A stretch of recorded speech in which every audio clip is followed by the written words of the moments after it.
नमस्कार दोस्तों। तो सुप्रीम कोर्ट के सामने सरकार जो है बेबस नजर आ रही है, चाहे वो राज्य सरकार हो मणिपुर की, चाहे वो केंद्र सरकार हो, सारे के सारे बेबस हैं। सॉलिसिटर जनरल जो वकील हैं भारत सरकार के सुप्रीम कोर्ट के अंदर, वो भी बेबस नजर आ रहे हैं। वो तो सुप्रीम कोर्ट में ये भी कह रहे हैं कि सरकार हजूर, मैं आपकी बात मानने के लिए विवश हूँ, मैं कुछ नहीं कर सकता, आपका जो निर्देश होगा मैं मानने के लिए मजबूर हूँ। अब बात हुई क्या है, किस लिए जो है सॉलिसिटर जनरल साहब जो हैं वो मजबूर हो गए हैं सुप्रीम कोर्ट के सामने। बात यहाँ से शुरू होती है मणिपुर से। मणिपुर के बारे में आप जानते हैं किस प्रकार से मणिपुर में आजकल जो है दंगे भड़के हुए थे।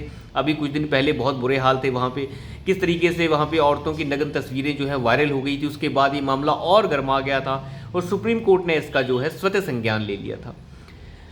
अब मामला शुरू कहाँ से हुआ था, आप जानते हैं कि वहाँ के जो मणिपुर का हाई कोर्ट है उसने एक फैसला सुना दिया था जिसमें यह कह दिया था कि मैती समाज को भी आरक्षण देने के बारे में राज्य सरकार को सोचना चाहिए और केंद्र सरकार से इसके बारे में बात करनी चाहिए। बस इतना कहने की देरी थी। उसके बाद जो है कुकी और मैती समाज के बीच में भयंकर झगड़े शुरू हो गए जो कंट्रोल से बाहर हो गए, जिसे बाद में कंट्रोल नहीं किया जा सका और कंट्रोल न होने की वजह से वहाँ पर इस तरीके की तस्वीरें भी देखने को मिली जिसने पूरे देश को हिलाया। अब ये मामला लेकिन कुछ और तरफ जा रहा है। सुप्रीम कोर्ट में सॉलिसिटर जनरल क्यों बेचारे विवश नजर आए। अब हुआ ये था कि कुछ 4 संपादक, 4 पत्रकार ऐसे थे एडिटर गिल्ड ऑफ इंडिया के। एडिटर गिल्ड ऑफ इंडिया के 4 पत्रकार, ये वो संस्था है जिसे बनाया गया था ताकि वो एडिटर्स और संपादक या पत्रकारों के ऊपर जो है नज़र रख सके और देख सके कहीं कोई गलत पत्रकारिता तो नहीं हो रही है। तो इस एडिटर गिल्ड के 4 पत्रकार, एडिटर गिल्ड ऑफ इंडिया के 4 पत्रकार, 4 शरारती पत्रकार आप कह सकते हैं, ये मणिपुर गए और वहां पे जाके इन्होंने एक रिपोर्ट तैयार की जिस रिपोर्ट का प्रकाशन इन्होंने 2 सितंबर को कर दिया। अब इस रिपोर्ट में उन्होंने दिखाया क्या, इनका इसमें ये कहना था कि इसमें एक घर जल रहा है जो कुकी समाज के लोगों का घर है और इसे मैती समाज के लोगों ने जला दिया है। बीच में रिपोर्ट में यह भी लिखा गया है कि कुकी समाज को जो है पूरी तरीके से अवैध बताती है राज्य सरकार। वो कहती है कि सारे के सारे म्यांमार से आए हैं। ठीक है, ये सब कुछ बोल दिया उन्होंने। उसके बाद ये भी लिख दिया रिपोर्ट के अंदर कि सरकार जो है कुकी समाज के साथ जो है एक तरीके से द्वेषपूर्ण तरीके का व्यवहार कर रही है। ये सब चीज़ें उन्होंने लिख डाली अंदर। जब उसको देखा गया रिपोर्ट को तो केंद्र सरकार, तो बाद की बात है राज्य सरकार ने जब इस मामले को देखा तो राज्य सरकार ने ये देखा कि ये सारी की सारी रिपोर्ट ही फर्जी है। इसमें जिस घर को जलाते हुए दिखाया जा रहा है वो किसी कुकी समाज का घर नहीं है, बल्कि वो तो एक जो विभाग है, जो फॉरेस्ट विभाग है, जो वन विभाग है, उसका एक भवन है। तो वन विभाग के भवन को जलाते हुए दिखा के उन्होंने ये दिखा दिया कि ये कुकी समाज का घर है जिसे जो है मैती समाज ने जलाया है। तो उसके बाद क्या हुआ कि 3 सितंबर को इनके खिलाफ FIR लिखवा दी वहाँ के मुख्यमंत्री वीरेंद्र सिंह ने। जब वीरेंद्र सिंह ने प्रेस कॉन्फ्रेंस भी कर दी और FIR भी लिखवा दी, उसके बाद ये चारों पत्रकार पागल होने लगे। इन्हें पता चल गया कि अब हम फंस चुके हैं, अब हमें जो है माफ़ी मांगनी होगी और माफ़ी नहीं मांगी तो हम जो है जेल के अंदर जाने वाले हैं। गिरफ्तारी की तलवार लटक चुकी थी। उसके बाद तुरंत लगभग 3 तारीख को ही 4 बजे इन लोगों ने माफ़ी मांग ली। किसके ऊपर? ट्विटर के ऊपर इन्होंने माफ़ी मांग ली और कह दिया कि हमसे गलती हुई है, हमने ये फलाना किया था, हमसे फ़ोटो गलती से लग गई। अरे भैया, आप इतने बड़े पत्रकार हैं, एडिटर गिल्ड ऑफ इंडिया के आप 4 बड़े वरिष्ठ पत्रकार हैं और आप जो हैं गलत फोटो लगा के कह रहे हैं कि कुकी का घर मैती ने जला दिया। आपने इतनी बड़ी रिपोर्ट तैयार की जिसको तैयार करने के लिए आपने 10-15 दिन लिए और आपने कहा कि आप 4 दिन की मणिपुर की विजिट लेके आए हैं, उसके बाद भी गलत रिपोर्ट छाप रहे हैं आप। और जब तक सरकार ने कोई एक्शन नहीं लिया तब तक आपने उसके बारे में माफ़ी तक नहीं मांगी। आपको 15 दिन लग गए एक रिपोर्ट तैयार करने में और उस रिपोर्ट को भी आपने गलत छाप दिया। अब देखिए किस तरीके से प्रोपेगेंडा चलता है। जब इन पत्रकारों को यह एहसास हो गया कि हम फंसने वाले हैं तो ये उठकर कहां पहुंच गए? ये पहुंच गए सुप्रीम कोर्ट कपिल सिब्बल के दरबार में और कपिल सिब्बल के पांव में गिर गए कि हमें बचा लीजिए, नहीं तो हम मारे जाएंगे। कपिल सिब्बल ने कहा कोई दिक्कत नहीं है, मोटी फीस भरिए, सब कुछ देख लूंगा।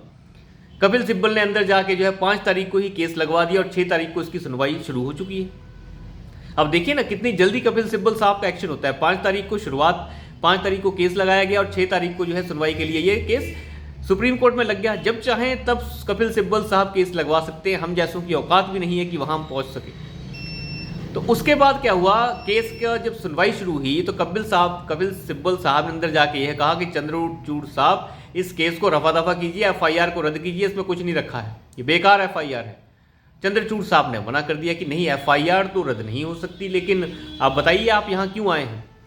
तो उन्होंने कहा कि नहीं नहीं, यहाँ की बात नहीं है, इनके खिलाफ गलत बात की गई है। अगर ये रिपोर्टिंग करने गए थे वहाँ पे इनसे थोड़ी बहुत गलती हो गई, इसमें क्या बड़ी बात हो गई, थोड़ी बहुत गलती तो हो ही जाती है, इसमें क्या बड़ी बात है।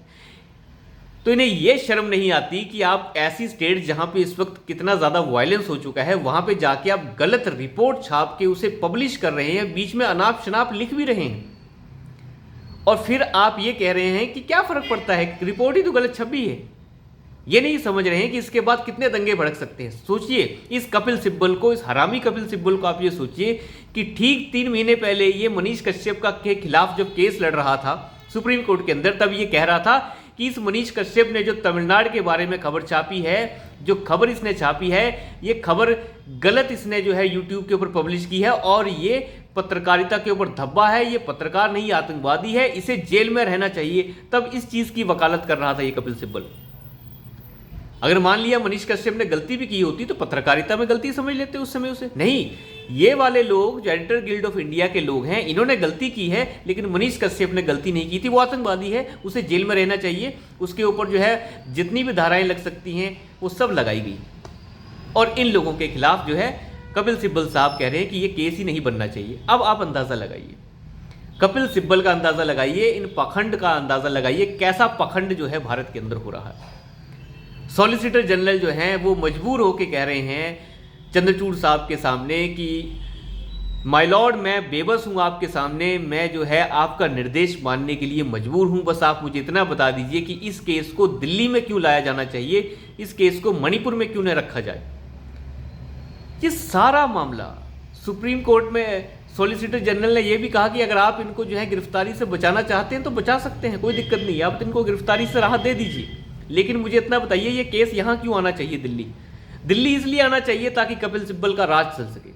कपिल सिब्बल के अंदर वो दम नहीं कि वो मणिपुर हाई कोर्ट में जाके इन्हें बेल दिलवा सके या इनकी पैरवी कर सके, क्योंकि वहाँ पे जूते मारकर भगाया जाएगा। इन्हें पता है कि इनका एजेंडा जो है यहीं चल सकता है। तो क्या सुप्रीम कोर्ट में एजेंडाधारियों का एजेंडा चलेगा? जब मन करेगा सुप्रीम कोर्ट जो है लोगों को खुश करने के लिए एक अच्छा फैसला सुना देगा, बाद में जो है बेकार फैसला सुना देगा। आप अंदाज़ा लगाइए कि कोई पत्रकार गलत काम कर रहे हैं और उन गलत पत्रकारों से अगर कोई दंगा भड़क जाता है तो उस स्टेट का हाल क्या होगा। और सुप्रीम कोर्ट कह रहा है कि हो सकता है इन पत्रकारों की ये निजी राय हो। आप अंदाज़ा लगाइए, इन पत्रकारों की राय को निजी राय बताया जा रहा है। तो किस तरीके का पाखंड इस देश में चल रहा है। और कहा जाता है कि गोदी मीडिया बताया जाता है किसी मीडिया को। ये मीडिया क्या कर रहा है इसकी किसी को समझ भी है?